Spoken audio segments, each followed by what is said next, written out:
방금 저희 읽었습니다. 뭐라고 했죠? 누구한테 먼저 보였다고요? 막달라 마리아에게 먼저 보이셨습니다. 네.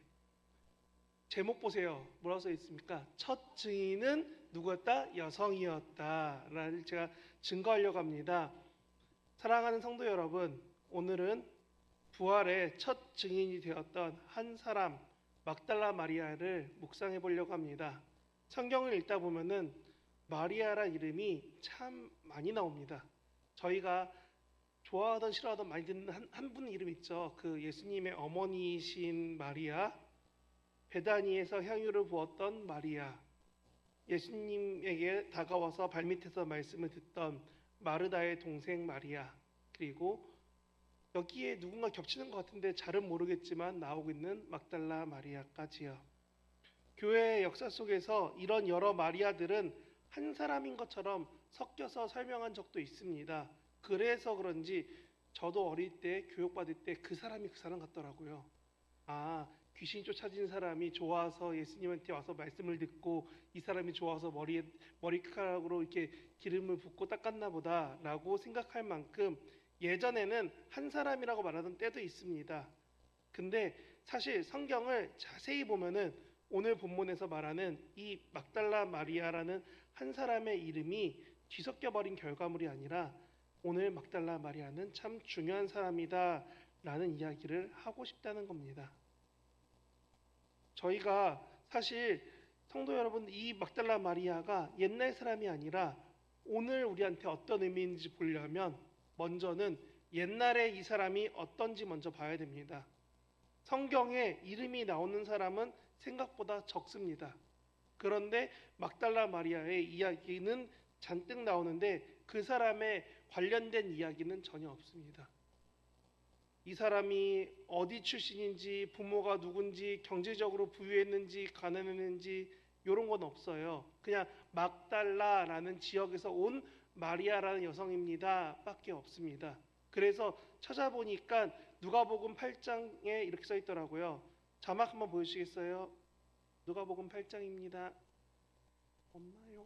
네, 함께 볼게요. 시작. 여자들도 몇 명 있었다. 그들은 악한 영들과 여러 병에서 고침받은 사람들이었다. 그 중에 막달라 사람이라 불리는 마리아가 있었다. 그는 귀신 7이 빠져나간 사람이었다. 네, 내려주셔도 됩니다. 얼마나 처절한 상황인지 저희는 이렇게 읽어서 안 와닿습니다. 그런데 한번 생각해 보기 바랍니다. 그냥 귀신이 아니라 7 귀신이랍니다. 성경에서 몇몇 숫자는 되게 강조하기 위해서 쓴 숫자들이 있습니다. 3도 그렇고 7도 그렇고 12도 그렇고 성경에서 강조할 때 쓴 숫자 중 하나가 7입니다. 그래서 하나님이 7일 만에 쉬셨다 할 때 완전수를 만든다고 7을 표현합니다. 그런데 여기에서 여인이 귀신 들렸습니다. 몇 명한테요? 귀신만 7. 그러면 그냥 귀신이 아니라 참 센 귀신이 많이 붙어 있었구나 라고 생각하면 쉽습니다. 여기까지는 괜찮아요. 그런데 이게 어떤 느낌이냐면 완전히 철저하게 깊이 사로잡혀 있기 때문에 당시 유대 사람들은 이 말을 듣는 순간에 이렇게 손가락질합니다. 아휴, 하나님한테 버림받은 년이라고 말하는 겁니다. 죄송합니다. 제가 설교대에서 하면 안 되는데 감히 이렇게 말씀드린 이유가 예전에 저희가 환자들을 볼 때, 장애인들을 볼 때 손가락질하고 무시하던 것 이상으로 귀신 들린 여자라고 사회에서 철저하게 버림받았던 사람입니다. 가뜩이나 여성 혼자서 할 수 있는 게 없는데 가족에게, 이웃에게, 마을에게서 버림받아서 결국은 뭐라고 말하냐면 너는 하나님에게서까지 버림받은 사람이야 라는 말을 듣던 사람입니다. 오늘날로 치면은 정신적, 정서적, 영적으로 완전히 무너질 수밖에 없는 조건이 됩니다. 그래서 저 사람은 안 된다라고 쉽게 낙인시켜버린 그 사람이 오늘 본문의 막달라 마리아 같은 사람입니다. 그런데 그 사람을 누가복음 8장에서 뭐라고 말하냐면 예수님이 만나서 고쳐주셨대요. 어떻게? 그 7 귀신을 완전히 떠나가게. 그래서 그녀의 영혼과 마음과 삶 전체가 새로워집니다. 왜냐하면 귀신 때문에 사람같이 살지 못하던 가족들이 버렸던 그 사람이 이제 가족 곁에 갈 수 있고 마을에 들어와서 생활할 수 있게 됩니다. 사람들이 버리고 외면하고 욕하는 것이 아니라 어서 와요라고 인사해주는 그런 삶으로 바뀌어 버렸습니다.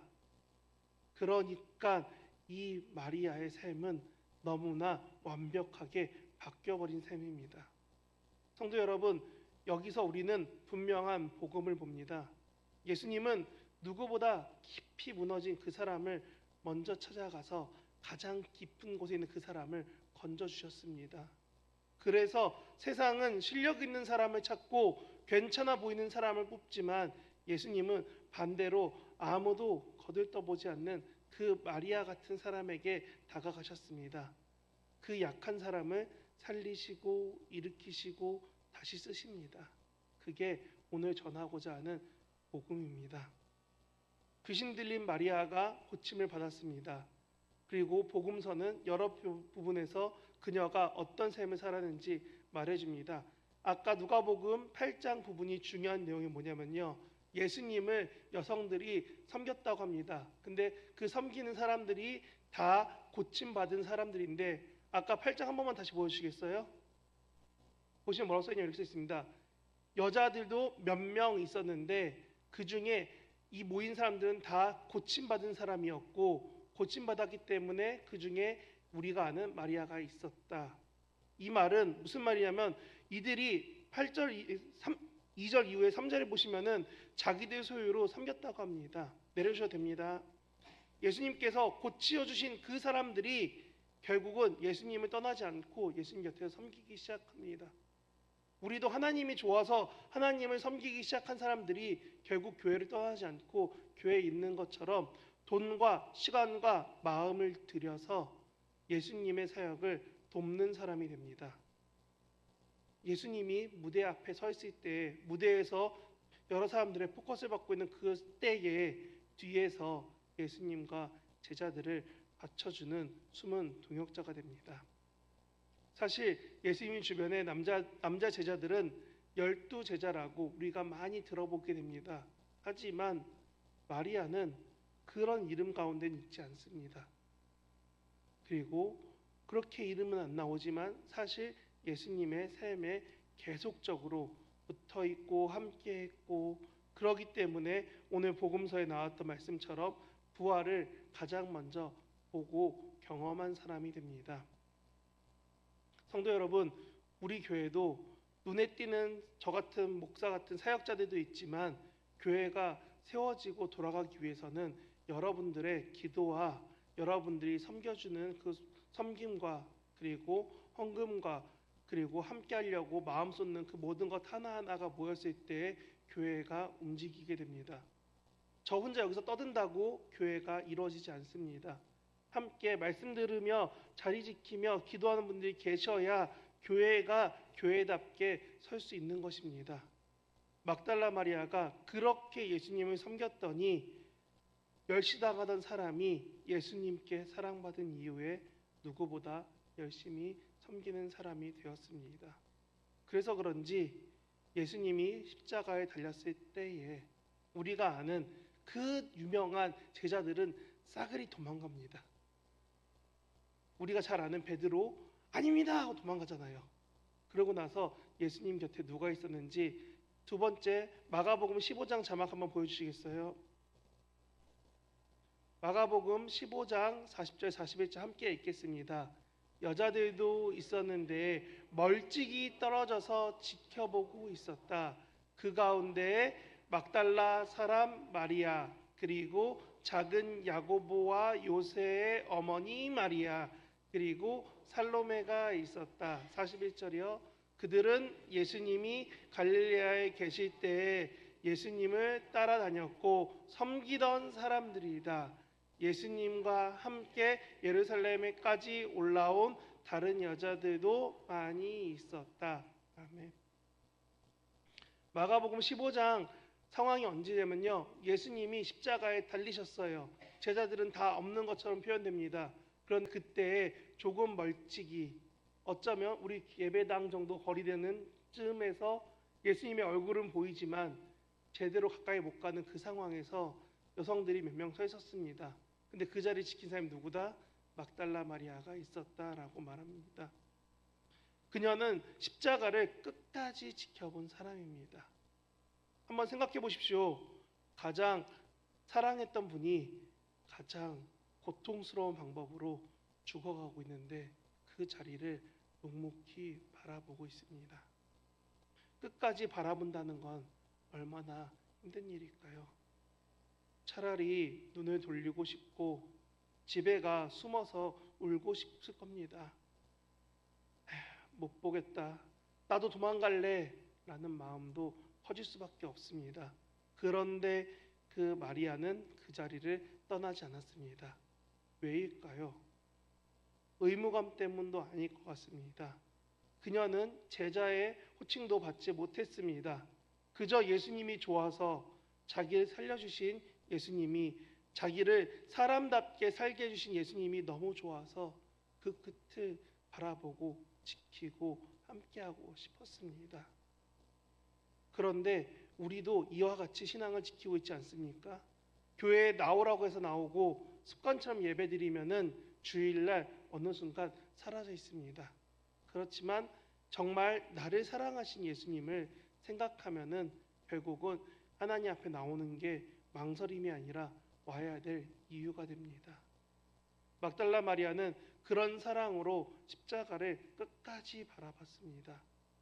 예수님은 아마 오후 3시쯤 숨을 거두셨다라고 성경은 기록하고 있습니다. 그런데 중요한 것은 무엇이냐면 6시에 안식일이 시작됩니다. 안식일에는 집에 들어가 있어야지만 율법에 어긋나지 않습니다. 그러면 잘 생각해 보십시오. 예수님이 숨을 거둔 것은 3시. 근데 나는 6시까지 집에 들어가야 돼요. 그러면 예수님의 장례를 잘 할 수 있을까요? 저도 얼마 전에 장례를 치러봐서 그런지 몰라도 우리식으로 표현하면 이런 것 같습니다. 갑자기 부모님이 밤 8시쯤 사망 선고를 받습니다. 그리고 병원에서 이야기합니다. 오늘부터 장례를 치르세요. 네, 4시간 남았습니다. 식장을 잡고 뭐 하고 연락을 하고 뭐 하려고 했더니 너무 분주합니다. 그렇게 우리는 분주한 장례를 보면은 정신없겠구나 라고 생각을 합니다. 하지만 유대인들은 그것도 예수님의 가족이 아닌 마리아는 예수님의 장사를 위해서 밤늦게까지 밤새가면서 있을 수가 없습니다. 그러니 당연히 적당히 임시로 급하게 장례를 마쳤습니다. 그냥 수의 입히듯이 세마포로 옷만 입혀놓고 그냥 예수님을 넣어놓고 나온 겁니다. 근데 참 특이하죠. 아직 아무도 사용하지 않았던 새 무덤에 모십니다. 이게 성경책에 왜 써 있느냐? 원래 유대인의 장례는 첫 번째로 돌이나 바위 같은 걸 파서 굴이나 이런 데다 시체를 놔둡니다. 우리가 수의 입히듯이 세마포를 싸서 넣어놓고 나면은 그 시체가 다 썩어서 뼈만 남을 때까지 둡니다. 그리고 뼈가 남았을 때쯤에 다시 무덤을 열어서 그 뼈만 모아놓는 상자에다가 놔둡니다. 그거를 그들은 돌로 만들어서 돌관에다 놔두고 그걸 예루살렘 근처의 묘지에 보관합니다. 이게 유대인들의 장례 방식입니다. 꽤나 많은 시간이 필요하고 절차가 필요합니다. 근데 제일 중요한 건 뭐냐면 시체가 다 썩어서 뼈만 남아야 됩니다. 그런데 예수님은 한 번도 사용하지 않은 새 무덤에 예수님을 눕혔습니다. 그러면 당연히 예수님이 부활하시면은 다른 사람들 뼈가 있을까요? 없을까요? 없습니다. 그러니까 하나님이 놀라운 것을 행하셨다는 게 그 작은 구절 하나에 들어있는 겁니다. 한 번도 사용하지 않은 그 무덤에서 급하게 임시 장례를 했으니 당연히 마리아와 여러 사람들은 생각할 겁니다. 안식일이 끝나면 내가 다시 돌아가서 제대로 장례를 해야겠다. 기름도 바르고 좀 옷도 싸매주고 해서 예수님이 좀 제대로 갈 수 있게, 내가 좋아하는 예수님이 이제 마지막 이 땅에서 돌아가셨으니까 좀 제대로 장례할 수 있게 내가 준비하고 와야지 하고 안식일을 보내고 그 다음날 밤에도 보낸 다음에 해가 뜰 즈음에, 어두우면 장례를 할 수 없으니까 해 뜰 즈음에 급하게 그 물품을 챙겨서 뛰어갔습니다. 그래서 해가 떴을 그때에 막 무덤에 도착했는데 무덤이 열려 있습니다. 그리고 시체는 보이지 않습니다. 여러분, 마리아의 마음으로 한번 돌아보십시오. 내가 다 장례하지 못한 그 예수님 보러 열심히 짐을 바리바리 싸서 왔는데 예수님이 그 자리에 없습니다. 죽은 예수님의 시체가 그 자리에 없습니다. 그때의 마리아의 마음이 어떨까요? 무덤 앞에 도착한 마리아는 정말 큰 충격을 받습니다. 무덤을 막았던 돌이 굴려져 있어서 내가 편하게 예수님 장례를 하겠구나라고 기뻤는데 막상 들어가니 시체가 없습니다. 그래서 마리아는 물어봅니다. 누가 우리 주님의 시체를 가져갔습니까? 어디로 옮겼습니까? 그런 질문을 할 때 오늘 마가복음 16장 8절이 그렇게 말하는 겁니다. 여자들이 무서워 떨며 나가 도망하고 무서워하여 아무에게 아무 말도 하지 못하였다. 무덤이 비어 있어서 들어가지도 못하는 그 발을 동동 구리는 그 상황 가운데 마리아의 마음은 무너져 내립니다. 이미 십자가에서 그 고통스러워하는 것을 몇 시간 동안 봤는데 그 죽어가는 예수님을 바라보면서 그냥 눈물만 흘리며 울고 있었는데 이제 장례도 제대로 마감 지을 수 없습니다. 여기까지 힘들게 왔는데 또 무너지는 그 마음은 마리아의 어려움을 너무나 더 힘들게 하는 어려움으로 다가오게 합니다. 그때 정말 그 힘든 그때에 하필이면 그 상황을 조금 더 구체적으로 써 있는 곳은 요한복음 20장입니다. 요한복음 20장 한번 본문 보여주세요. 이렇게 써 있습니다. 마리아에게 예수님이 뭐라고 하시냐면 마리아야 하고 말씀하신다. 마리아가 몸을 돌려 예수님께 물어봅니다. 라삐어라고 합니다. 이 말뜻은 선생님이란 뜻입니다. 내려주셔야 됩니다. 마리아가 이 뒤에서 누가 불렀을 때 자연스럽게 첫 마디가 그것입니까? 당신이 내가 아는 선생님 맞습니까? 라고 물어봅니다. 정말 절망 가운데 빠져있는 마리아에게 예수님이 다가가셔서 다시금 그 7 귀신 들였은 그때처럼 힘들어하는 마리아에게 말씀하십니다. 마리아야. 눈물을 흘리며 울고 있는 마리아 옆에 예수님이 다가가셔서 말씀하십니다. 마리아야, 제발 일어나라. 내가 살아났다. 나를 봐라. 어쩌면 이 마리아의 뒤에는 이렇게 쓰여 있을 것 같습니다. 마리아야, 나는 너를 알고 있다. 너의 눈물을 보았다. 너의 새벽 그 발걸음을 내가 알고 있다. 이 말을 들은 마리아가 그때부터 다시금 깨어집니다. 그 귀신 들렸을 때 벗어났던 것처럼 라삐어라고 부르면서 그녀의 마음은 슬픔이 기쁨이 되고 절망이 소망이 되며 그 울음소리가 찬양으로 바뀌게 됩니다. 성도 여러분, 오늘 이 자리에 앉아 우리도 동일하게 주님을 만나서 듣습니다. 성재야, 나는 너를 안다. 너의 힘든 시간을 안다. 너의 눈물도 안다. 우리는 때로 예수님이 안 보이는 것 같아서 우리를 너무 혼자 방치하는 것 같아서 불평할 때가 많습니다. 특히 기도 제목이 당장 응답되지 않았을 때에 예배를 드려도 마음이 안 따라오는 그때에 주님이 날 잊으셨나?